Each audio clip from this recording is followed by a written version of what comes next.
नमस्कार दोस्तों, एक बार फिर से आप सभी का स्वागत है अपने यूट्यूब चैनल में। दोस्तों आज है 14 जून और 14 जून यूपी पॉलिटेक्निक एंट्रेंस एग्जाम 2024 का प्रथम पाली सफलतापूर्वक संपन्न हो चुका है। तो आइए देखते हैं उसमें किस प्रकार से प्रश्न पूछे गए हैं। आज का हमारा पहला प्रश्न है, आवर्त सारणी में एक वर्ग में ऊपर से नीचे की ओर आने पर, तो आवर्त सारणी में यदि आप एक वर्ग में ऊपर से नीचे की ओर आ रहे हैं तो क्या होता है, विद्युत ऋणात्मकता के मान में कमी आती है। देखिए दोस्तों, जो कल पेपर हुआ था आवर्त सारणी से 4 प्रश्न पूछे जा रहे हैं, 4 से 5 प्रश्न, 3 से 5 प्रश्न पूछे जा रहे हैं। तो आप आवर्त सारणी खूब अच्छे से पढ़ के जाइएगा। और देखिए जो अगला प्रश्न आया है एग्जाम में, सिलिकॉन किस ब्लॉक का तत्व है। जो सिलिकॉन है ये किस ब्लॉक का तत्व है, पी ब्लॉक का तत्व है। और देखिए, और जो अगला प्रश्न आया है, एक आदमी को दूर की वस्तु दिखाई देती है लेकिन नज़दीक की वस्तु दिखाई नहीं देती है, तो उसके आँख में किस प्रकार का दोष है। तो उसके आँख में किस प्रकार का दोष है, दूरदृष्टि दोष है।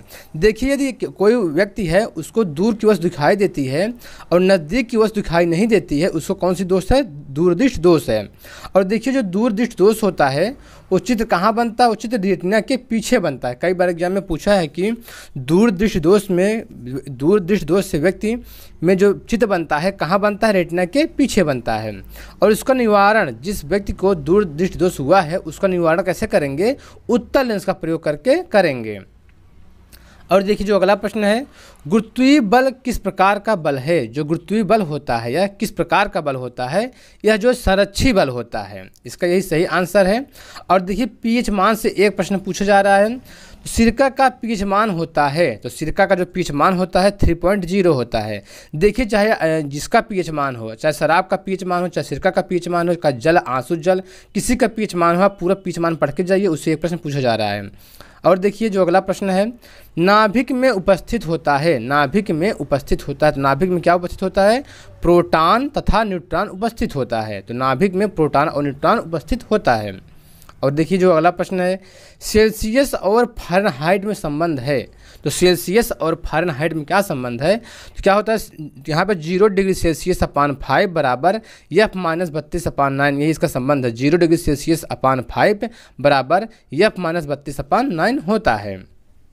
अगला प्रश्न देखिए, किस रंग की आवृत्ति सबसे अधिक होती है। यहाँ पे पूछा है कि किस रंग की आवृत्ति सबसे अधिक होती है, तो बैगनी रंग की। बैगनी रंग की जो आवृत्ति होती है सबसे अधिक होती है, और जो होती सबसे कम होती है लाल रंग की। लाल रंग की आवृत्ति सबसे कम होती है। और देखिए जो अगला प्रश्न है, ईंधनों के ऊष्मीय मान को सामान्यतः किस मात्रक में व्यक्त किया जाता है। जो मतलब कि ईंधनों के जो ऊष्मीय मान होता है उसको किस मात्रक में व्यक्त किया जाता है, तो किलो जूल प्रति किलोग्राम में व्यक्त किया जाता है। और देखिए जो अगला प्रश्न है, कौन सा पेट्रोलियम का उत्पाद नहीं है। यहाँ पे पूछा है कि कौन सा पेट्रोलियम का उत्पाद नहीं है, तो कोक क्या है, पेट्रोलियम का उत्पाद नहीं है। और देखिए जो अगला प्रश्न है, एसिटिक अम्ल का सूत्र है। तो एसिटिक अम्ल क्या होता है, सिरका होता है, तो सिरके का सूत्र क्या है, CH3COOH होता है। देखिए जितने भी अम्ल होते हैं, और सूत्र से एक प्रश्न पूछा है, सूत्र आप चाहे कल आया था ग्लूकोज का सूत्र पूछा गया था, तो हर सीट में एक एक सूत्र पूछा जा रहा है, तो सूत्र आप पढ़ के जाइए, उसी एक प्रश्न आ रहा है। और देखिए जो बोरेक्स का रासायनिक सूत्र होता है, तो बोरेक्स का जो रासायनिक सूत्र होता है Na2B4O7 × 10H2O होता है। अगला प्रश्न देखिए, मधुमक्खी के डंक में कौन सी एसिड पाई जाती है। जो मधुमक्खी का डंक होता है उसमें कौन सी एसिड पाई जाती है, उसमें फार्मिक एसिड, बेंजोइक एसिड पाई जाती है। देखिए जो हमें चींटी काटता है, चींटी काटता है, बिच्छू काटता है, चींटी बिच्छू, उसके डंक में कौन सी एसिड पाई जाती है, तो फार्मिक एसिड या बेंजोइक एसिड पाई जाती है।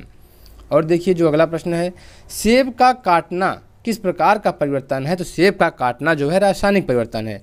देखिए रासायनिक परिवर्तन से भौतिक परिवर्तन से एक प्रश्न पूछा जा रहा है। जितने भी परिवर्तन हैं आप जो है उसको अच्छे से पढ़ लीजिए।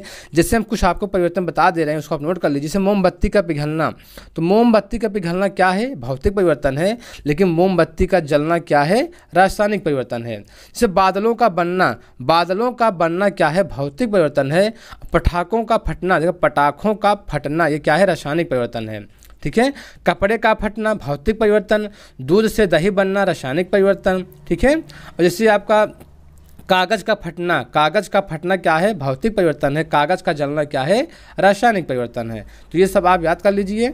और देखिए जो अगला प्रश्न है, कौन सा कार्बन का क्रिस्टलीय रूप है? यहाँ पे ध्यान समझिएगा, कौन सा पूछ रहा है, कौन सा कार्बन का क्रिस्टलीय रूप है? तो हीरा है, ग्रेफाइट है, फ्लोरीन है, ये तीनों क्या है? कार्बन के क्रिस्टलीय रूप हैं। और जो कार्बन के अक्रिस्टलीय रूप होते हैं कौन कौन है? कोयला, कोक, काजल, चारकोल, ये चारों क्या हैं? कार्बन के अक्रिस्टलीय रूप हैं। और देखिए जो अगला प्रश्न है, सिनेमा के पर्दों पर बना प्रतिबिंब किस प्रकार का प्रतिबिंब होता है? मतलब कि जो सिनेमा होता है उसमें जो पर्दे पर बना चित्र होता है, प्रतिबिंब होता है, तो किस प्रकार का प्रतिबिंब बनता है सिनेमा के पर्दों पर? वास्तविक प्रतिबिंब बनता है। और देखिए जो अगला प्रश्न है, पूर्ण आंतरिक परावर्तन संभव है? जो पूर्ण आंतरिक परावर्तन संभव है तो कब संभव होता है? पूर्ण आंतरिक परावर्तन कब होता है? जब प्रकाश कहाँ से? कांच से जल में। इसका मतलब है कि जब प्रकाश सघन माध्यम से विरल माध्यम में चलती है तभी जो है पूर्ण आंतरिक परावर्तन संभव होता है। और देखिए जो अगला प्रश्न है, किस प्रकार का दर्पण किरणों को फैलाता है? किस प्रकार का जो दर्पण होता है किरणों को फैलाता है? तो किस प्रकार का दर्पण होता है? उत्तल दर्पण। उत्तल दर्पण जो होता है किरणों को फैलाता है, जिसे अपसारी कहते हैं। और जो अवतल होता है वो किरणों को इकट्ठा करता है, जिसे अभिसारी कहते हैं। और देखिए जो अगला प्रश्न है, विद्युत चुंबकीय तरंगें होती हैं। तो विद्युत चुंबकीय तरंगें होती हैं, कैसे होती हैं? अनुप्रस्थ तरंगें होती हैं। देखिए जो आपका ध्वनि होता है, ध्वनि जो होता है ये अनुदैर्घ्य तरंग होता है। और जो प्रकाश होता है, प्रकाश क्या है? अनुप्रस्थ तरंगे। तो आपका जो है विद्युत चुंबकीय तरंगें और प्रकाश, ये दोनों क्या है? अनुप्रस्थ तरंगें हैं। लेकिन जो ध्वनि होता है यह अनुदैर्घ्य तरंग होती है। कई बार एग्जाम में प्रश्न आया है। अगला क्वेश्चन देखिए, पटाखा का हरा रंग, पटाखा का जो हरा रंग होता है किसके कारण दिखाई देता है? तो पटाखे का जो हरा रंग होता है, जब पटाखा जब फटता है तो उसमें जो हरा रंग होता है बेरियम के कारण दिखाई देता है। और पटाखे में जो लाल रंग होता है, पीला रंग, पटाखे में जो पीला रंग दिखाई देता है सोडियम नाइट्रेट के कारण दिखाई देता है। और पटाखे में जो लाल रंग दिखाई देता है यह स्ट्रोंशियम के कारण दिखाई देता है। और देखिए जो अगला प्रश्न आया है एग्जाम में, कांसा मिश्रण है? कांसा किसका मिश्रण है? कांसा जो है तांबा एवं टिन का मिश्रण है। अगला क्वेश्चन देखिए दोस्तों, जब कोई वस्तु मुक्त रूप से पृथ्वी की ओर गिरती है तो उसकी कुल ऊर्जा क्या होती है? जब कोई वस्तु मुक्त अवस्था में पृथ्वी की ओर गिरती है तो उसकी कुल ऊर्जा क्या होती है? कुल ऊर्जा क्या होती है? नियत रहती है। तो कुल ऊर्जा क्या होगी? नियत रहेगा। और देखिए जो मैथ में प्रश्न आ रहा है, मैथ में त्रिभुज से 3 प्रश्न पूछा गया है, चतुर्भुज से 2 प्रश्न आए हैं और त्रिकोणमिति से प्रश्न पूछे जा रहे हैं, सरलीकरण से प्रश्न पूछे जा रहे हैं। दोस्तों मैथ पूरा टॉपिक पढ़ के जाइए और ज़्यादा करके जो हम बता रहे हैं त्रिभुज, चतुर्भुज, त्रिकोणमिति और सरलीकरण, इससे ज़्यादा प्रश्न आ रहे हैं। तो हर टॉपिक से प्रश्न पूछे जा रहे हैं, लेकिन जो है कुछ टॉपिक से ज़्यादा प्रश्न आ रहे हैं। तो ठीक दोस्तों, इस वीडियो में इतना ही।